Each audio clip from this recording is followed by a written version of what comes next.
Welcome, everyone, to Congregation L'Dor Va-Dor's Touch of Torah. This evening is March 7th, 2023. We have Rabbi Barry Silver, the leader of Congregation L'Dor Va-Dor, along with our guest, Rabbi Sharon Steinberg, and she's with us from Temple Beth Shira of Boca, Raton. Welcome, Rabbi Steinberg. Welcome, Rabbi Barry Silver, and take it away. Thank you so much. Tonight we have a lot to talk about. We're going to talk about a really amazing Torah reading, TISA. We're going to talk about the holiday of Purim, which is a fascinating holiday. And then we're also going to talk about what's going on in Israel, where there's all these rallies and protests and great controversy. So we have a lot to talk about. And we have with us Rabbi Sharon Steinberg, who is not only a wonderful rabbi, but also very musical, so she can do it all. So, Rabbi, I'm going to have you share a little bit about your background, your congregation, what you're doing. Maybe take a few minutes to do that. And then let's start out with the Torah reading. If you'd like, you can give us your take on TISA, or if you want to punt and kick it off to me, I'll do so. Whatever your preference is, take it away. Okay. Well, you know, we have this story of the golden calf, and You're going to give your background a little bit. Like where's your synagogue and what do you do? Okay, Temple Beth Shira is in Boca Raton. We just celebrated our high anniversary this year. It's really our 19th year, but COVID kind of let us take a year to plan. And we're very small, but we have a very Hamish group. We meet twice a month in person, twice a month on the internet. Anything else you'd like to know about us? We'll do it. Okay. Tell us about TISA. Well, we have the story of the golden calf. And I always approach Torah, aside from the other traditional perspectives, I like to try to figure out why it's in the Torah. And so I like to study the political, the social, the cultural, what was going on in the time that it was probably either written or canonized. So if you were to look at the history of the countries of Judah and Israel at the time after Solomon, it became a divided kingdom, the Northerners, the Israelis, were a little upset about their tax money all going to the south, to Jerusalem, to the temple. And they really felt that they wanted to decentralize the sacrificial cult. And so both at the northern border and the southern border, they built altars in the shape of bulls. The priesthood that ran the sacrificial cult in Jerusalem were all descended of Aaron. And the people who were up in Israel, most of them, the priests up there, were descended of Moses. So when they wrote this story, they had to put a bad light onto Aaron. So that's the bulls became a calf. And so I kind of look at it from that perspective. Are you saying that this story is a lot of bull? Absolutely. Oh, okay. And they decided to alter the location of the holy altar? Is that what you're saying? Well, they built altars at the northern and southern borders for their sacrifices. Do you think it really happened, or did somebody just make up the story just because they had an axe to grind? Well, I think there's some truth in most of what's in there, and it's all in the perspective, but I do think that these politics played a role in it. Okay, and so what do we learn from this episode? And from this Sedra? Is there anything in particular, or you just think it's some folks trying to? Oh, no, there's plenty to learn. First of all, you can look at it from the traditional perspective. And that is that humans are human and we make mistakes. And these people were anxious. They were scared. They were worried. They needed even though God had performed all of these incredible miracles for them, the fact that they felt abandoned, that Moses was supposed to be back and he wasn't, they needed God in their midst. And they built this golden calf. Now, the idea of idolatry for them, this was going back to what they knew from Egypt.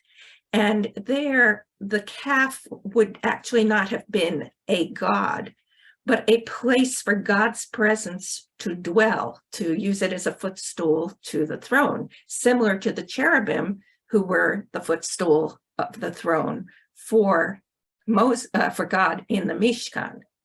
So the question becomes, how do you deal with the anxiety of losing your leadership at a time that you are desperate for that leadership?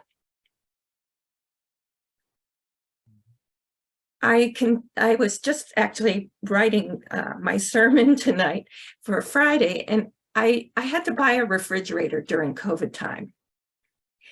And the supply chain prevented me from buying the particular refrigerator I wanted because I would have had to wait for 6 months. So I bought a very inferior refrigerator, and I have buyer's remorse, but I couldn't wait that extra few months. I needed to have a refrigerator then, or I wouldn't have had my food.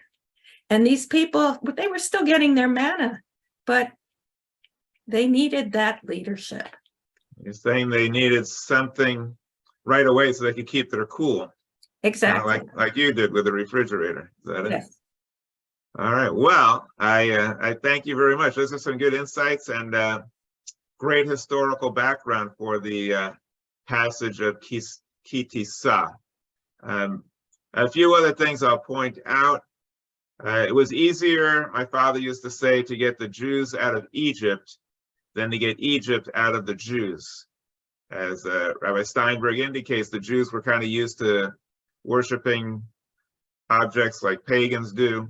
We kind of look down on paganism, but she's right. It's not that they thought the calf itself was a god. They were a little more sophisticated than that. We tend to look down on them. It's that they thought the god dwelled within that calf, just like Jews tended to believe that God dwelt within the sanctuary or the holy ark. So it's not like they were that unsophisticated. We tend to write a history and make them look like idiots, and we look like we're so sophisticated, but it wasn't quite like that. But they the Jewish people were used to worshiping objects, not God. So it's kind of easy for them to fall into that. And so the Jews had to become decaffeinated. They had to get over their allegiance to the calf and realize that the calf is not worthy of their worship. Another thing that my dad used to say is that Moses went up to the mountain to worship God, and the people were down below worshiping gold, a golden calf. And he said, between God and gold, there's an ell of a difference. And so the people there were operating on a very low level, and Aaron has very a lousy excuse for indulging them, just saying, well, the people wanted a calf, so I built them a calf. It's not really a very good excuse.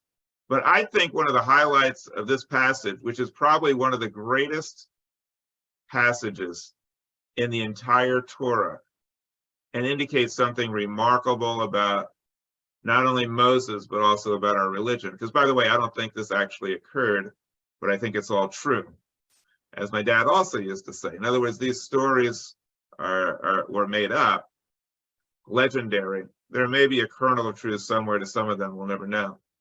But what does happen in the story, which is quite remarkable, is that when Moses is up on Mount Sinai, and God says to him, look what your people are doing. Now, before, they were God's chosen people. And it's kind of like when you have two parents and the kids are acting up, one says to the other, look what your kids are doing. So he says, look what your people are doing.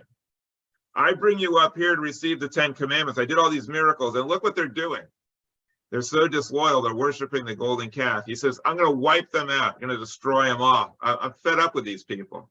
You, Moses, you're a good guy. I'm going to start over with you. I'm going to make a holy people out of you and your descendants. These people, their history. Now, if it was somebody like one of our typical politicians, I won't name, but typical politician, they would say, wow, you're going to make me the great one. All the people are going to be descended from me. That's awesome. I'm so glad to hear that. That wasn't Moses' reaction. No, Moses said, what? You're going to destroy these people, my people, your people, because they made a mistake? Is that how the God of justice and mercy and compassion acts? That's what you're going to do. And he challenges them. Now he's challenging God. God could have said, you're questioning me? Okay, I'll wipe you out. You know, he had a pretty bad temper and he was not in a very good mood. So Moses was taking a huge risk, giving up everything and risking his life, but he did it anyway. He was a true leader. He cared about his people and not self-aggrandizement. And he pleaded for the people, and God relented. Why is this so remarkable? Because to me, that's the epitome of what it means to be Jewish. It means challenging authority, even if it's God himself. It's seeking justice and also compassion and mercy and caring about others. So that's a great sin. This is not the only time that happens. Abraham himself. Right, Abraham does it too with Sodom and Gomorrah, right, from the very beginning. So that's why I'm saying that the Jewish people have a history of celebrating those who dare to challenge authority. And if you're willing to challenge God, then you'll challenge anyone. And the word Yisrael means one who struggles with God. So that's, to me, an exceptionally significant part of this story, challenging God to seek justice and mercy. And that's why Jews don't agree with the Jews for Jesus. They say, hey, I'm Jewish and I believe in Jesus. And if you believe in Jesus, you're going to go to heaven. A Jewish person would never sign up for such a thing. They would say, no, I don't think so. I'm not interested in going to heaven if other people are going to be suffering. Just like Moses and Abraham, they would challenge God, say, how dare you create a place called hell for eternal torment for all of our people, for the Jewish people, because we didn't believe the way you want us to believe. We would never willingly and happily just say, okay, sure, I believe. We would challenge that type of cruelty. Anybody want to weigh in on this passage, on the golden calf, or anything that you've heard so far? Anyone at all? Rabbi Steinberg, you want to come back, or anybody? Yes, Valerie, go ahead. Just by these two episodes that Rabbi Sharon and Rabbi Barry have talked about, it makes it even more difficult to believe that there's this omnipotent entity that can be argued with, that makes mistakes, that changes their mind. To me, that's a very human quality. That's a very, living entity, not this omnipotent machination of your mind. So, I mean, that's why I find it so hard when I hear other people saying that there's this other destiny, there's this other entity directing my life, and no matter what happens, I will follow that directive. I mean, to me, just those two examples alone prove to me that there is no perfect entity leading us. There is no divine entity. It can be reasoned with, it can be discussed, which leads you to a lot of other potential philosophies as to where we really came from. Absolutely. Yeah. To suggest that God could have his mind changed by a human being is kind of ridiculous. Also, the Torah says when God gets angry, it doesn't say he's angry. The words in Hebrew are his nostrils flared. It's picturing God as a human being getting all mad and angry who can't control his temper. It's very, very anthropomorphic. And you're right, Valerie. It clearly doesn't square with what we know to be rational thinking. Go ahead, Rabbi Steinberg. Well, I'm not going to disagree with you, but I want to throw a different perspective in on that, because they were working with what they knew. If we work with what we know about creation and about not supernatural, but the natural, if God is everything, let's go with a Martin Buber kind of thing, God is within us. If you study something like particle physics, you find out that everything is interconnected, and that one thing can change the whole universe. And so the idea of the anthropomorphic God, I think, is silly, but people needed that, and people need it today. That's why they worship a human being that came to earth. But if you don't need that, it's still, aren't we trying to control the meteors that might hit our world? If this great God, we're questioning this, why is this going to happen? We're going to question and challenge the natural order of things by trying to move these meteors.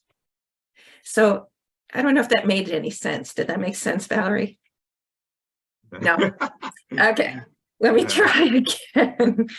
Well, moving meteors, I mean, that's rocket science, literally rocket science, and I think it's a natural ability to want to, and the ability to move towards protecting ourselves. I mean, we know that what happened with the dinosaurs, and when meteors hit Earth, civilization, all that we know, can be destroyed. So I think just wanting to survive, and the fact that we understand, of course, a lot more than we did in ancient times. We understand the physics, and we understand engineering and rocket science, and we know that we have the ability to reach out and make a change to survive.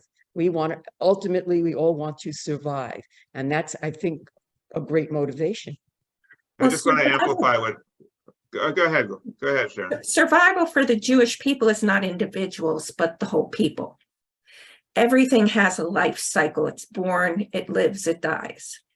So I think what I'm trying to say is that when we challenge the natural order of things, that's similar to Abraham or Moses challenging an anthropomorphic God.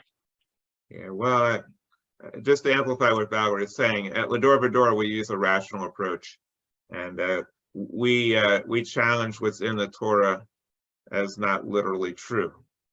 A lot of it. So Valerie's pointing out the fact that the story clearly is not literally true. God doesn't have a bad temper.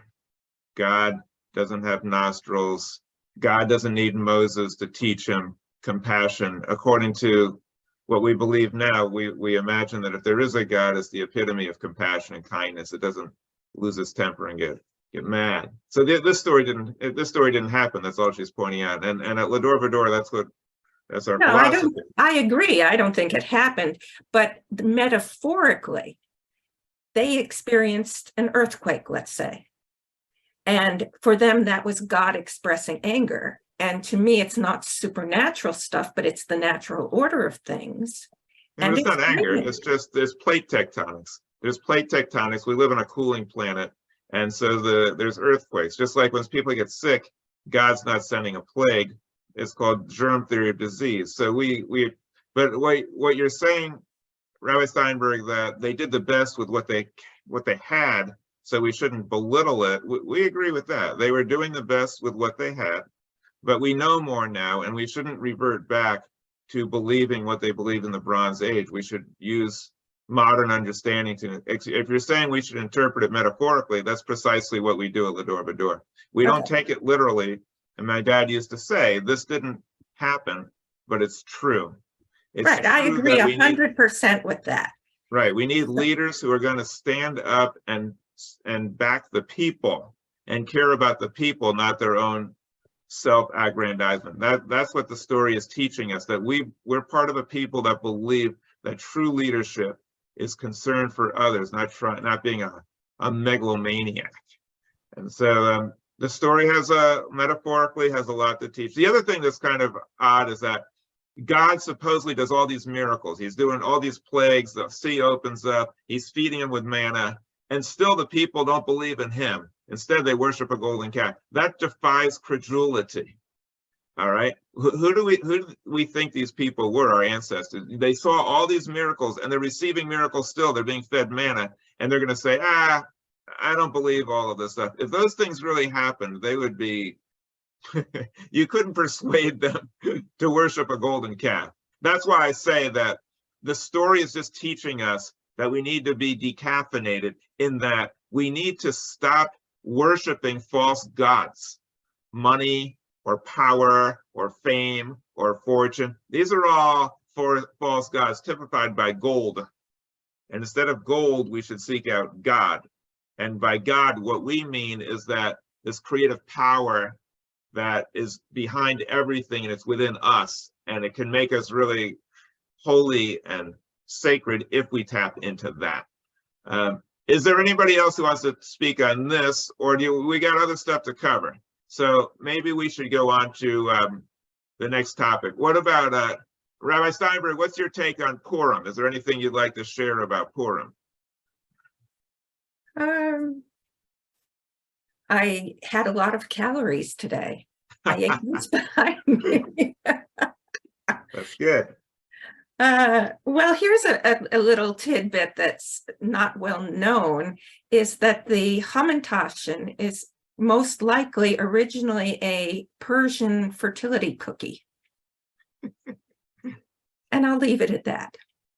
Yes, some people have noticed the coincidence of the shape of the hamantashen and the female reproductive system, but I don't see any evidence for that, or for any of it. I don't know. It's speculation, but to me, it's speculation without any evidence. But it could be. But what we do know, which seems pretty likely. No, they did find a number of cookie molds that say something about a start that are in this shape. And Astarte was the fertility goddess, and Astarte and Esther are similar names. Right, that we know. Esther and Ishtar, and Esther and Astarte, and Mordecai and Marduk. That we know. They're definitely, that's not a coincidence. Marduk and Mordecai, Ishtar and Esther, and both of them are related to Ishtar, and Astarte and Esther are related to the word star. So our word star comes from Esther, Ishtar, and Astarte. And the word Mars and Mercury are both related to Mordecai. These words etymologically are similar. And so we do know that the story of Purim comes out of mythology. Does that mean it's not true? No, it is true. It is true that the Jews refused to bow down to authority, and therefore we've been a thorn in the side of dictators and tyrants who wanted to destroy us and wipe us out. That part of the story is true. And also the word Megillah is related to the word circle. Gil is related to, Gilgal is like a circular, and Gilgal is related to circle. The C and G are related. So what it's actually telling us is that this effort to destroy the Jews because they defy authority is circular or cyclical. It keeps happening over and over throughout history. People try to destroy us because we don't accept the status quo. When we live in Christian lands, we reject belief in Jesus, and so they're out to get us. When we lived in Muslim lands, we didn't accept the Quran, so they're out to get us. So the Jewish people constantly defy authority. We don't bow down to them, and there you go. So that in that way, the story is true. Anybody want to comment on that before we go and talk about Israel? Okay, now let's talk about Israel, because that's really controversial, and it's really fascinating what's going on there, and I think there's a lot to say about it. Rabbi Steinberg, would you like to share any thoughts about what's going on in Israel? I'm going to leave that one up to you. All right. Well, I've done a lot of talking. Let's defer to others, and then I can weigh in if you'd like, and Rabbi Steinberg can as well. Anybody want to comment? I know from our membership, I know we have people that want to say something about what's going on in Israel.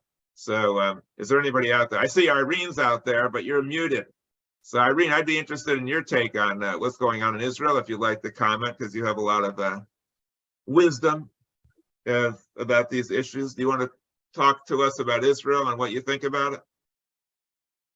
I think it's a shame that they're again in conflict over there, because hopefully when we had a place of our own, it was going to be more peaceful, and it doesn't seem to be.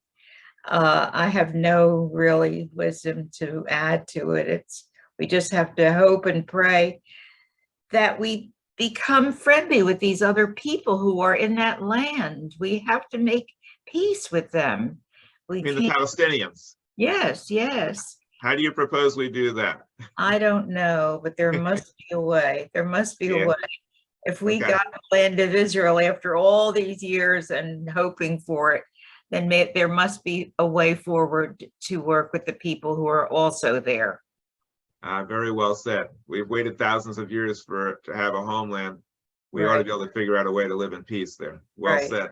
Right. Anybody else want to comment about what's going on in Israel? Stanley, go right ahead. You're muted too. You're going to have to unmute. Well, the current news seems like it's more internal issues plaguing Israel than, they always have Palestinians shooting at them.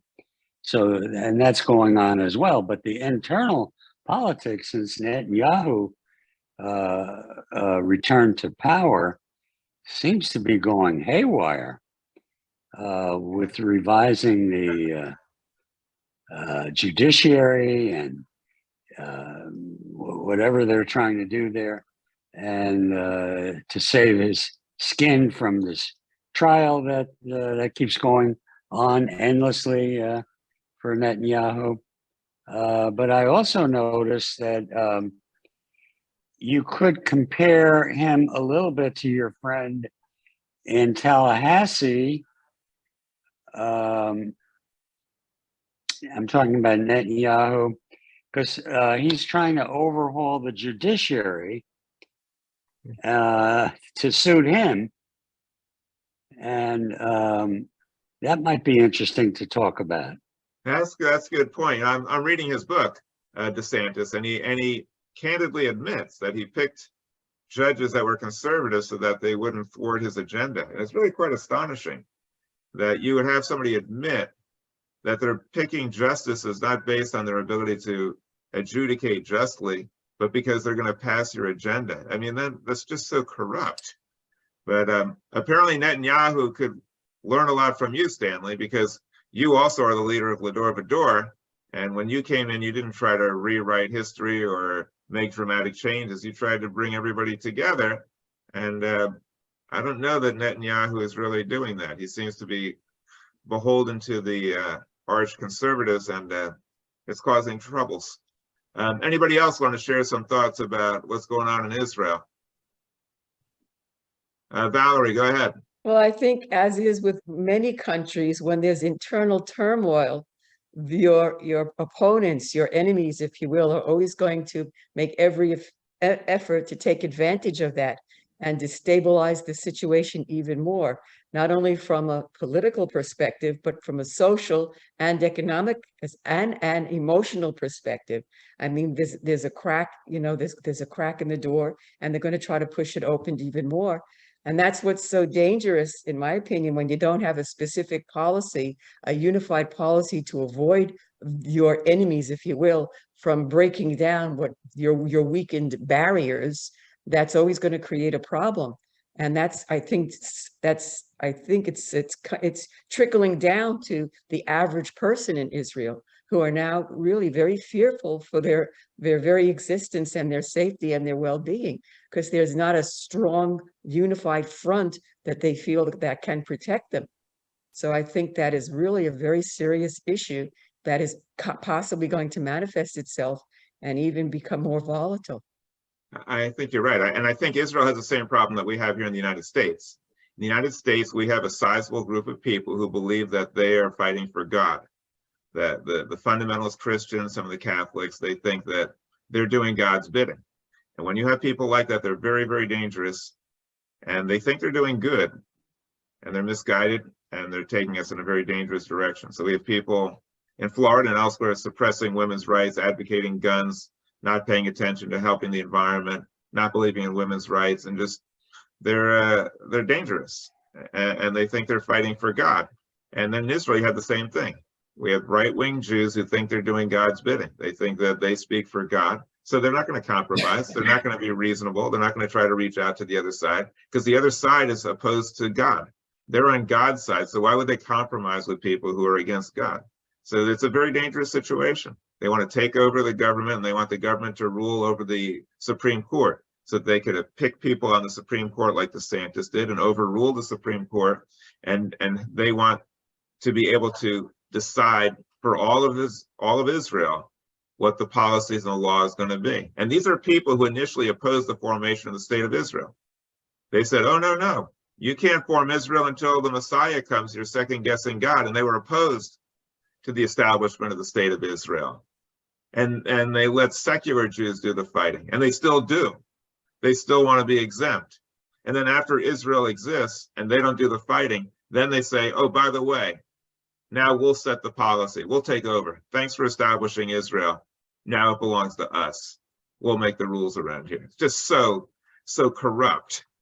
And they lack the ability of any self-reflection or rational thinking, so they don't even notice. And most people don't even point it out to them. But we should. We need to point out religious fanaticism, especially in our own ranks, because it's the most dangerous when we have it within our own ranks, because they are affecting the Jewish homeland. And it's like Irene said, we've gone thousands of years without a homeland. Now we have one. Are we going to allow lunatics who are irrational thinkers and think they're doing God's bidding to run it into the ground? I sure hope not. Anybody else? I have a question. Possibly Yeah. you can maybe explain it. Bibi Netanyahu was always so pro-Israel. He was a war hero. He fought for his country. He wanted his country to be strong. He wanted his country to be, able to fend off its enemies. So I'm a little confused as to why he is so radically now siding, from what I'm understanding, with the other faction, given his history. I don't understand what that change is. Yeah, it's pretty easy to understand, really, if you understand politics. And if you read DeSantis's book, you can see it also. His book is very interesting. I do recommend it if you want to understand him. And he worked really, really, really hard. Very, very hard-working guy. He was the captain of the baseball team. He went to Harvard and Yale, graduated cum laude. The guy's a hard-working guy. And I give him credit for accomplishments, but it's clear that he's extremely ambitious. The guy, I think since like the get-go, wanted to become president. And so he did all the right things to become president, including finding someone who's very attractive and connected and wealthy to marry, who also helps him out the campaign trail. So, when you say, well, Netanyahu seems like he cares about Israel, he does. But his number one priority is getting power.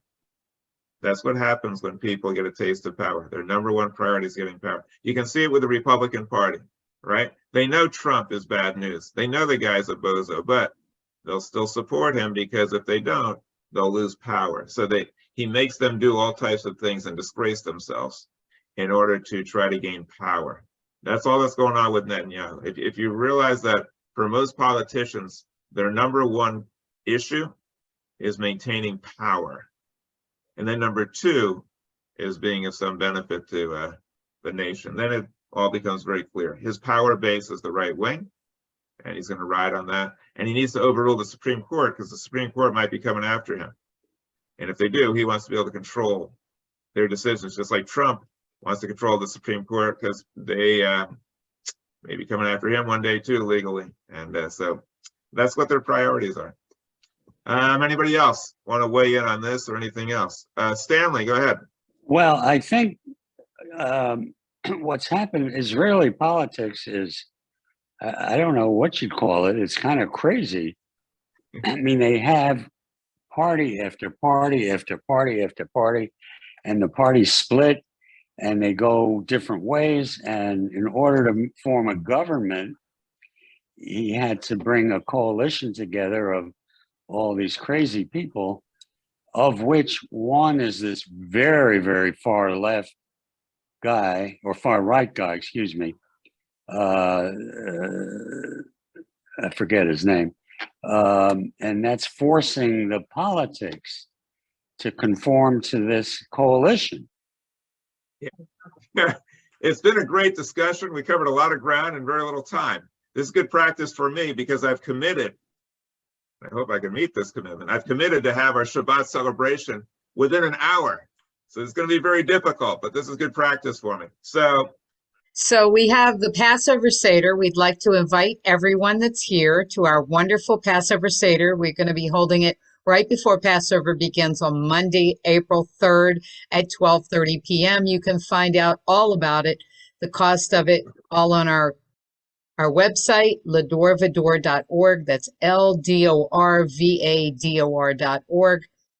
And we welcome everyone to a wonderful Seder that will be filled with music and rational interpretations and insight into the Passover traditions. And it'll be an interactive Seder and lots of good food. So we invite everybody to that. This Friday night, as Rabbi said previously, we're going to have our Purim Shabbat, and costumes are encouraged and welcome, or just like a crown on your head or on your kepi or whatever. And we look forward to having a wonderful musical and rational Shabbat this Friday evening. We have some other things planned in April. We're looking forward to that as well. So hopefully Rabbi Sharon has come up with some ideas that she wants to speak. Go right ahead. Well, we did our Purim spiel last week, and we used the same exact off-the-record song. It's my party, I won't dance, I don't want to. Dance, I don't want to. Dance, I don't want to. Bid the king toodaloo. It's up to you. So whatever. We also are putting on a wonderful Passover Seder. I like to bring the story of Passover alive, especially with the 10 plagues. So I always have puppets and I have a magical goblet that turns the water into wine and things like that. But on a more serious note, our world there are two ways that time works. It works linearly, and it works cyclically. And right now, the way in which the cycle is moving away from liberal, from kindness, from equality, toward more of a dictatorship world. And all of the countries are taking cues from each other. You know, when a democratic country admires a horrible dictator, you have to go, what's going on? And whenever this cycle comes into this part, the Jews somehow always become the scapegoat. And we're living in very, very scary times. You know, I grew up when I was little and somebody would say it could never happen here. And they said, no, it could. So I feel very nervous for young people, those who have a Jewish identity with no foundation of understanding what that is or what that means beyond an identity, and people attack them for that. Why are they going to stand up and say, but I'm going to die with the Shema on my lips? It's a tough thing, and I'm very frightened for the world right now.